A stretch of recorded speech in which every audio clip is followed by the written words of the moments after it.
Morning, everybody. Morning, FiveAlive. Jacob. Oh, sorry, is that wrong?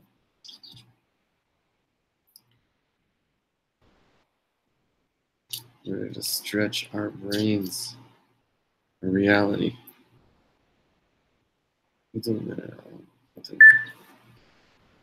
Jacob was overjoyed to hear that Joseph was still alive and that he had remained faithful, true to Jacob's ideals. Although he looked forward to joining Joseph, he regretted having to leave the land promised to his forebears. God therefore appeared to him and assured him that his family would grow into a nation while in Egypt. So I guess that's the differences. So on the one hand, they were obviously held the forefathers, these big tzaddikim, they're held to like a very high standard.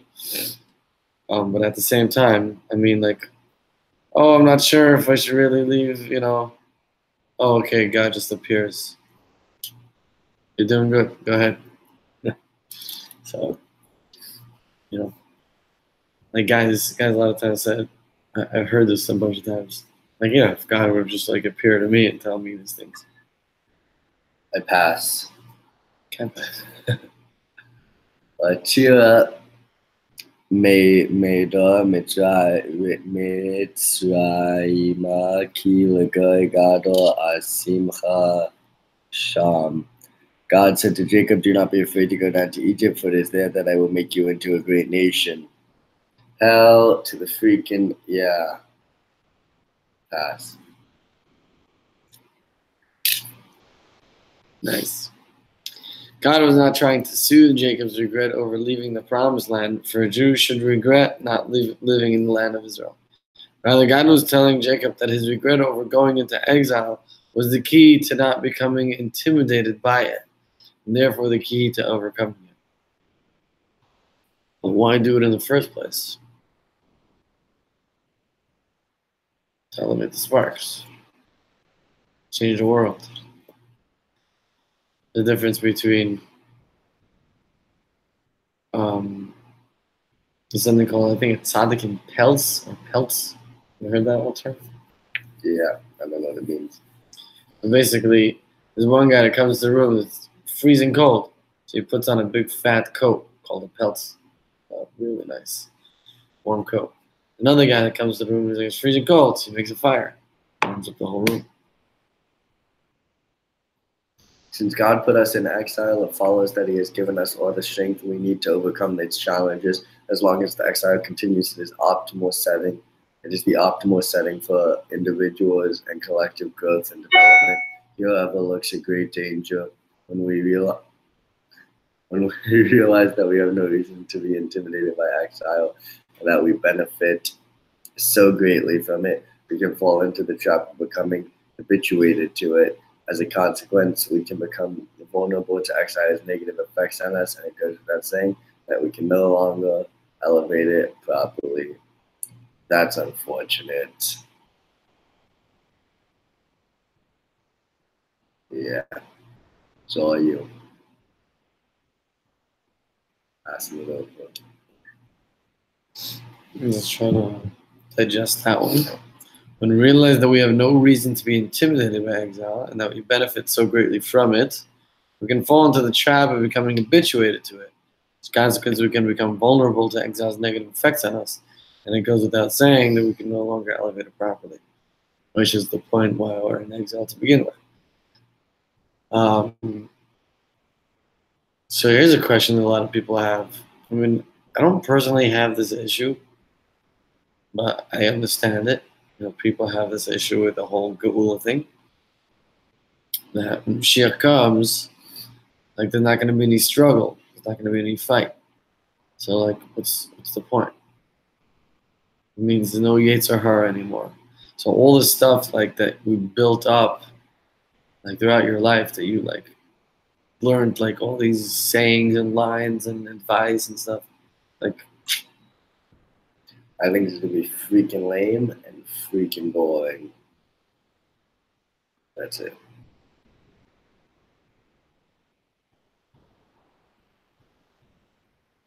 You can read. Oh, there's more. Therefore, like Jacob, we should always cultivate regret over the fact that we are not in a proper environment, the land of Israel, and the messianic redemption. As long as we remember who we really are and the lives we are really meant to lead, we need not feel exile. We will overcome it. Yeah, I don't feel exile. I feel redemption.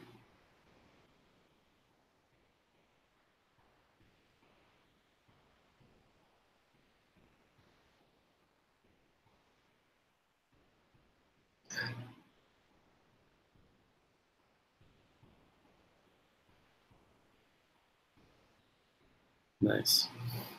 So this is from the Kodesh volume 30, pages 234 and 35. So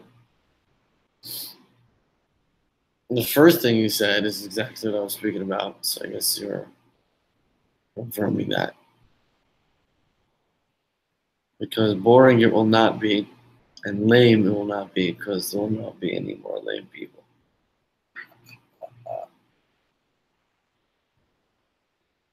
No, but the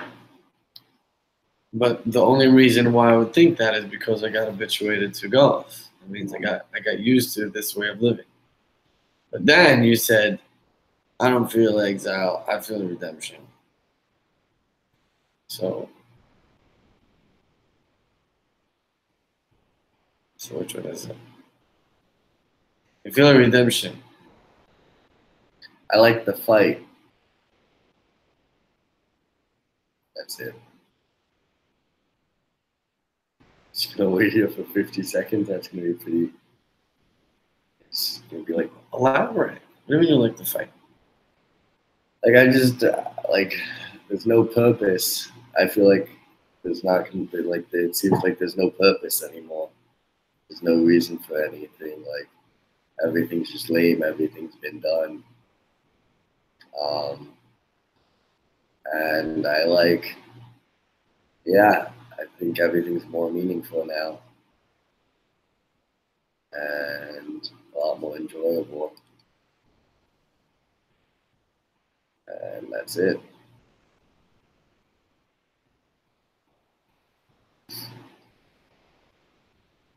And there's no quote.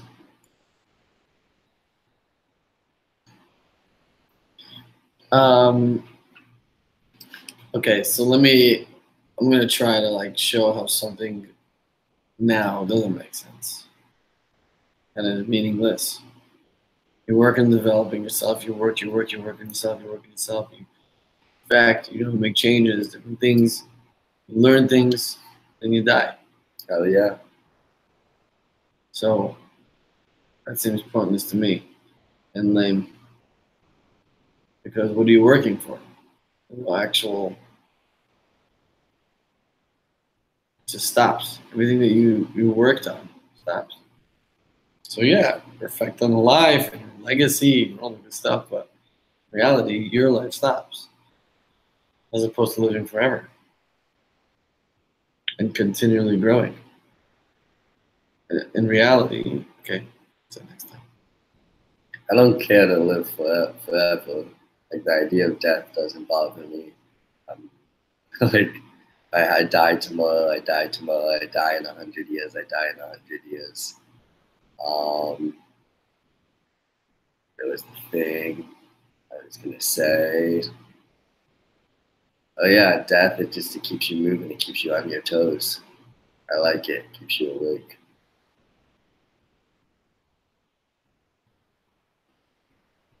It's gonna be a long 26 seconds.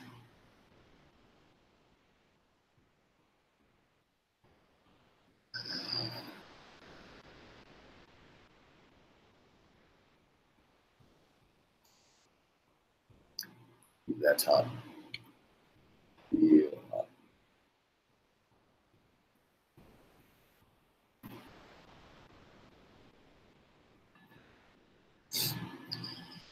So that's good. That's good. It's good to hear. I disagree, but it's good to hear from you. I also, at a certain point in my life, was saying that I'm not really afraid of dying. Afraid of death doesn't, But maybe now that I'm out the cocker, I can say that it's foolish. The only way someone would not be afraid of death is if he's not really alive. And by death, I mean the lack of opportunity to continue accomplishing all the things you can accomplish here, alive. So, before I had kids, yeah, I wasn't afraid of death.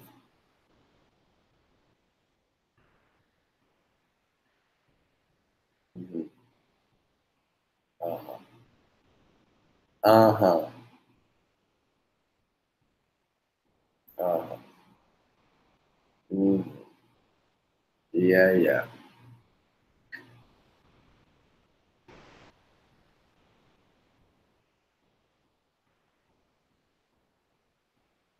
I wonder if anybody ever watches these videos.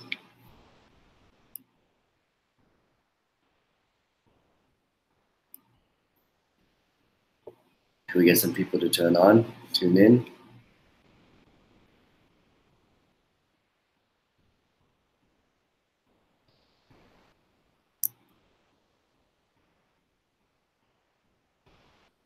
Oh, somebody tuned in. It worked.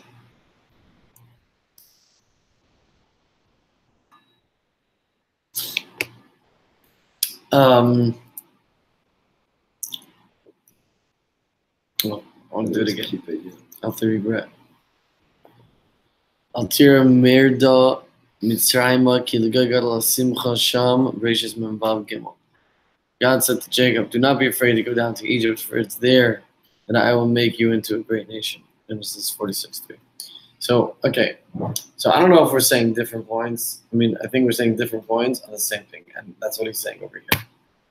And let's see if you see it the same way as well. That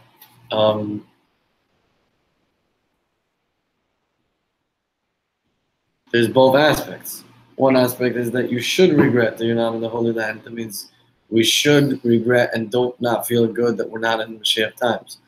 However, also realize that what we could accomplish here. I think Mashiach times are gonna suck. There's not. What's the point? Like it's all done already. Just sit like the idea of retirement sounds awful to me. Like all these people that just go to Pesach programs. I look at like I could never do it. It looks so lame. It's just that's what I see it. I see Mashiach as like one big Pesach program, and I'm not like I don't like being a participant there. Like I would never pay to go to one. I would never go to one. Like I get paid to go to them and work, and that's how I have like that's what I like. And yeah,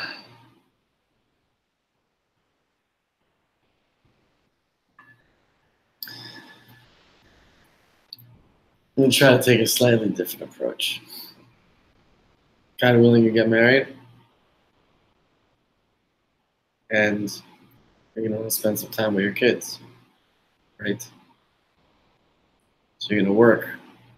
You know that you could support a family, that you can spend time with the kids. If you love work, you forget about your family, and you miss the point, right? Even though being with your family might seem lame and boring, just sitting there with your kid doing nothing, working, not making money, you're not changing CEOs and stuff and hiring and opening up companies and things. But if that's what you do and you forget about the time with your family, then you file the entire purpose of work and business and supporting family. What do you think about that? working's just a game, and money's how you keep track. Yeah.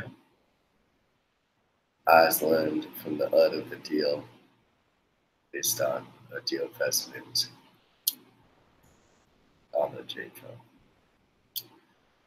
And yeah, but like 8 days of just sitting around doing nothing.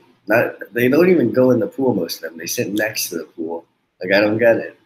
Like, what's different about sitting if you're next to a pool? Like, they're like, oh, we're gonna go chill by the pool, but you could go chill in the parking lot. Like, what's special about the pool if you're not gonna go in?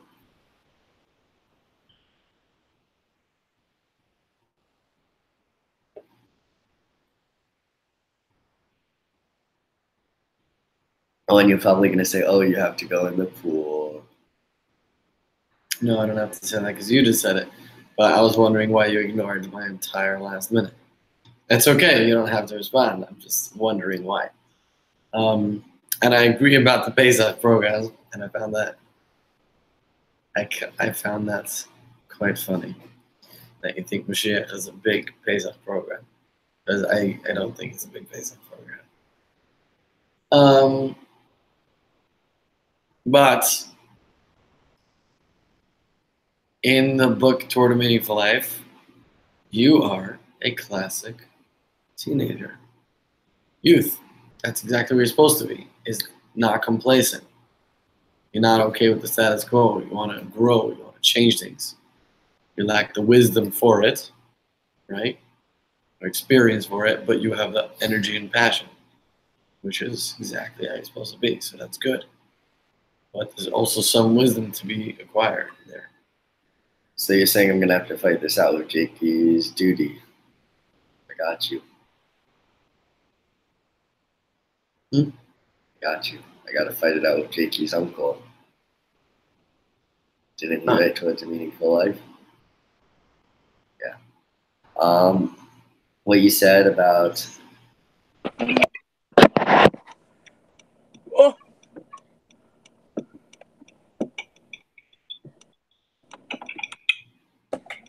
what's happening there. You're speaking. Go ahead. What you said about spending time with your family, relaxing, all that sounds nice, but not for you. Like, I wouldn't want to do that for my whole life. And there's no purpose, then there's no value to it. Like, when you go, you leave, and you come back, then there's a value, then there's an appreciation. Rabbi Yaske.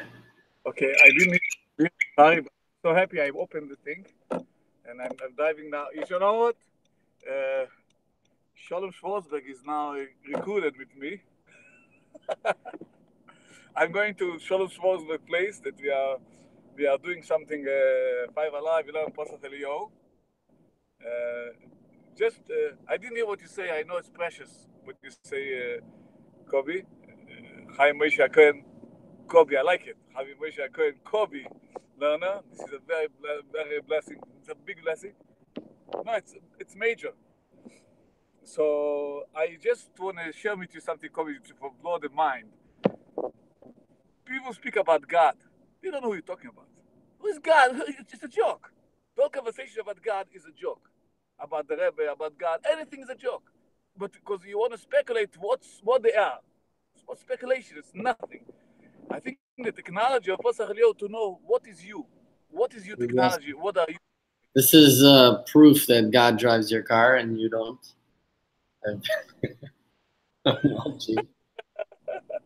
And Okay. very exciting to hear what you're doing. I don't want to repeat. I want Chaim Moshe to say his what he thinks, what he said just now. I want to just put in a suggestion, and maybe there's different people could experience different things, right? Like a guy that's like not comfortable in his own skin, he needs to something. Like a lot of people today, you have to check your phone. You can't just relax, right? There's some people that are like that. You have to check things. You have to do things. You're not okay with yourself. And another person that could be in the exact same situation, but completely at ease and completely in bliss. I go. Yeah. Basically, I said the Messianic Times seems like one big Pesach program, and that seems pretty boring to me, and it seems pretty lame. And that's pretty much it. And I'm not looking forward to it because it just seems like nothing's going to be happening. There's no fight. Then what's the purpose? What's up, Chaim? How you doing? Good to see you. That's it. Yes. Okay, I'm not gonna look at the mirror and I'm gonna speak. Isaac doesn't want me to look at you guys. I'm looking at the thing. So I want to tell you something very interesting. I think I want to say it again. Chaim Moshe, Cohen, Kobe Lerner, you don't even know how correct you are. In this mimer, it says like this: if everything is even, so you don't see no movement, so you think it's self-made. Like I go with the same plane, you don't see ourselves moving. So if this is reality, sometimes when you're even with somebody, and the trick is, depends who you even with. If you're really even with something, you make the balance. Means to say in my mind like this: you even with who? Otherwise, you're out of the picture. You are on a plane. You're going with a plane. You're even with somebody. You're another plane, basically. But I'm speaking now how you become even with who you even. The trick is now you even with the even person. With the even, there's no even more than the even that you even, basically. I wish you get what I'm saying. Chaim, go ahead. I'm in the car, so I'm gonna pass. Why are you gonna pass? Jessica's also in the car. There's no way he's passing. Okay. So Jessica, I actually think I got that. That was amazing. Is that the idea that friends will be jealous from the chuppah of his chavera, something like that? Is that the idea? Maybe. I'd love to hear that. That sounds really amazing. That's what Chaim Moshe Cohen was saying. That if you spend like all the time with your family, that he thinks it's not enjoyable. It's not gonna you don't appreciate it. You don't want to do that. But like when you're working and then you get to spend some time with your family, so then that's good. You appreciate it. You like it. Yes, correct. So Rabbi Yosef is saying that he's agreeing with that fact, but then there's a way of you creating that.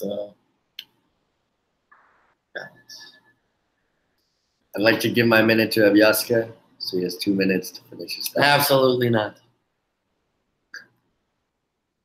Well, this is going to be a long 50 seconds.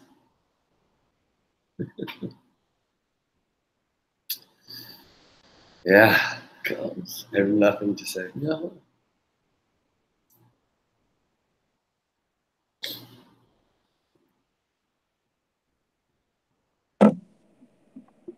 Okay, Rabbi Yosef. So this is if you because Kobe, you taught the pasture of the week. That's what Hashem made you be in tune. And the pasture of the week. This is the pasture of the week. If everything is the same, so what? Who is balancing? So I want to tell you something very interesting. You balancing, I don't want to say the name, with the man, the real man. Who is the man? You're balancing with the man. So it's boring when you don't have a challenge. It's boring, because it's family. But when you are the man who balancing with another man, this is God. The man before mankind became man, because he advanced, he made me a man. It's crazy what I'm telling you now. The balance with me, with the Creator, not the Creator, Almighty God, not only the God, Almighty God, with everything included, I'm balancing. There is nothing, only my balance. Then your family becomes flourishing. It becomes a new family, a new you. Every second is a new you that you never been a new like this. That's what I do in my life. Chaim, passing again?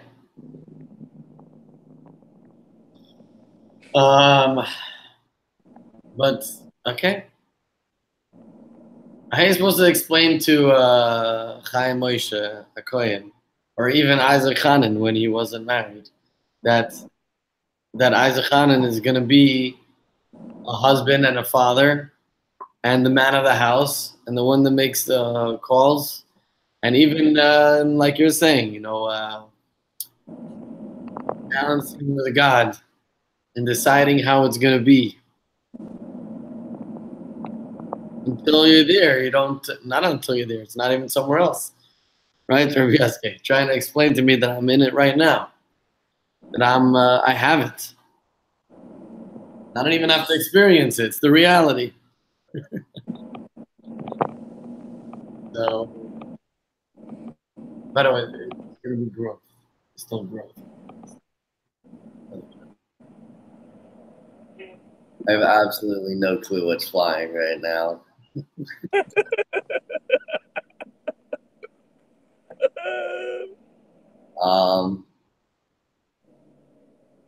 If somebody could please explain, that would be great.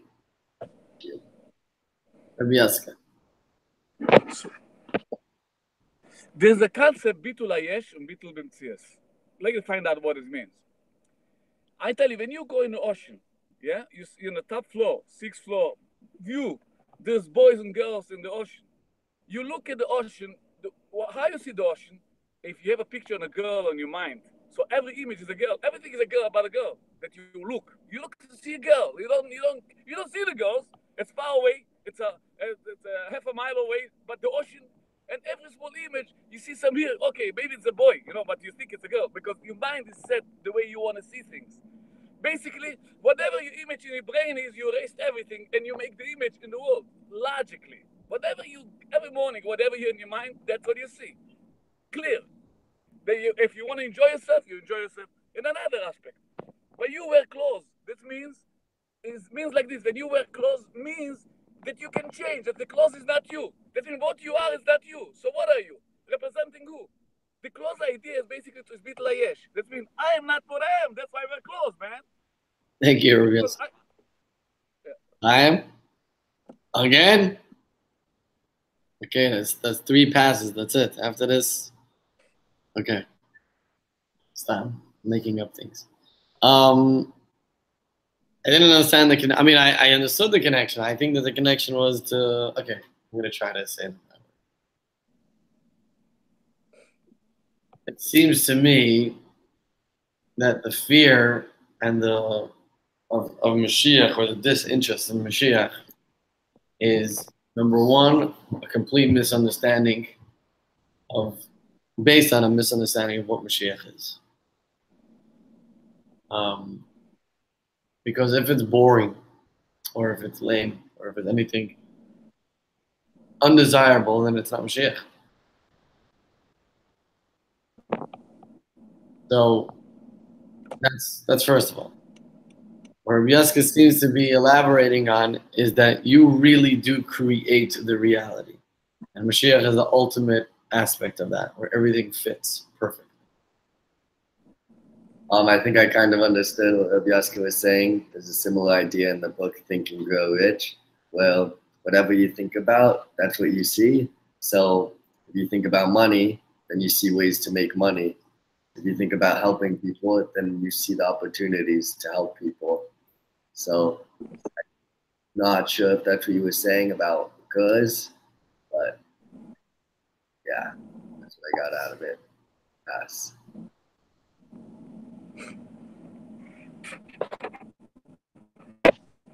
Rabbi Yaske. So I speak from and I speak, but I just take another step. You said family is boring. Why you made a family? Why you made the existence of family? You get to know why everything exists, basically. The idea of you making it. So you be excited when you know why you did it. So you're going to enjoy every moment of being with your family. Once you didn't make your family, once people force you, you do somebody else's idea, then you'll be hating everything. The trick is that everybody's trying to say things, what people tell them, how they approach the world, how they think about the world, how they like the world. And that's why you hate everybody. You hate yourself. And once you know that you are completely the person who makes everything, this is reality. That's not even a joke. The world is going to be in real life. That's why it took time till God made a high building. In the beginning, He didn't make a high building. You know why? There were no buildings in the beginning. Thank you, Jessica. Chaim, it's your turn.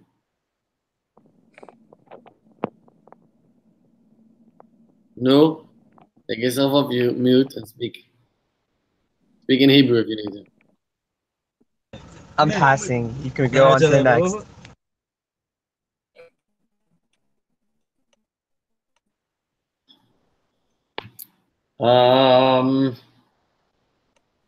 Maybe ask, I don't know, but while you were speaking, I was thinking of Mordechai David, Hakoyin, Ben Vegel Krendel, and then I should find a shidduch. That's what came to my mind.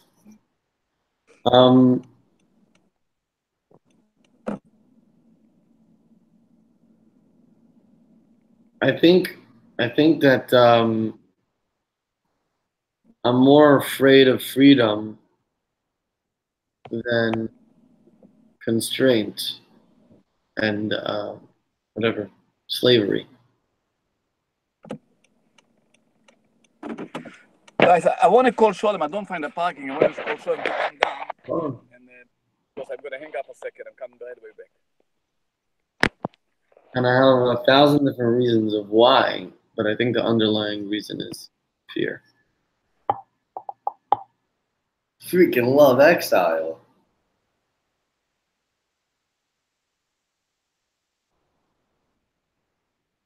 Facts don't care about your feelings.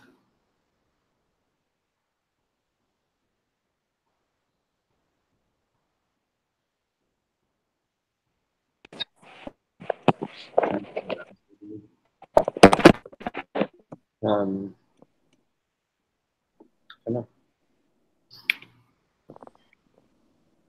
Well, no. Rabbi Yeske. Okay. So, the same question that you said about the tall buildings. Tall buildings makes you an idea. You stay in the top and you see everything small. I can tell you, before that, they integrated the buildings because they saw mountains. But they didn't have a mountain that you see children, young people, small. You saw from far away. They didn't know to digest the idea. I'm not going to philosophize with you. Basically, now the whole world wants to think that there is no other way. What you're living now, this is the ultimate. This is life. This is everything, according to the Rebbe. That means basically, I thought according to the Rebbe, not according to the Rebbe. The Rebbe, my realization, this is my realization now. My realization that nothing besides me exists now in the world. And I love everything that exists with me, because it's otherwise be boring. I'm just telling you. This is the idea of the God creation. Is a reality. Yes, sir. Brian Yonatan. Good morning. So God works in mysterious ways, and I'm joining right now, I guess. Yaske, you have an interesting point in the part that I did here. Chaim, your minute on the chat also has an interesting point, though I would argue some, and I don't have much more to say. So pass. Also, I can't see, I don't know who's there, so let me know who's by you, Isaac. I am. All right, now I can talk. Now I'm going to talk. Now you guys are all screwed because I'm talking. I'm kidding. No. By the way, just letting you guys know, whoever was talking while I was in the car, you guys are talking Torah in an Arab neighborhood. So you guys, Kalakavod, you guys did a really good thing. Today's Tanya brings out the fact that Torah is like bread. You don't just eat bread. You have to chew it. You have to put it in your body. You have to get the nutrients. You have to digest it. You have to do everything before the bread does the whole entire thing. Like does its actual part. So the same thing is with Torah and mitzvahs. You have to first eat it, chew on it, get all the nutrients for the better, the chaim and the bracha. How do you like them apples?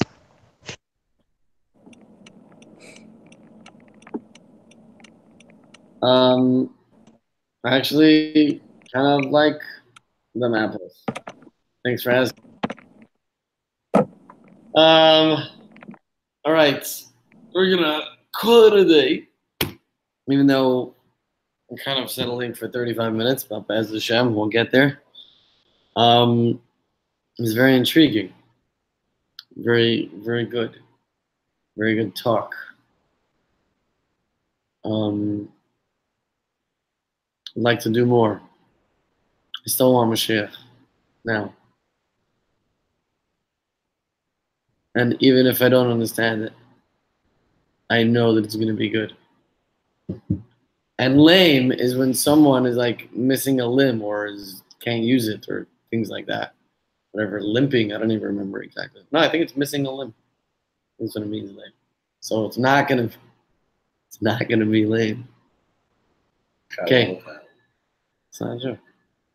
Sheikh now. Have a wonderful day, everybody. Adorable. Laila Tov. Adorable day.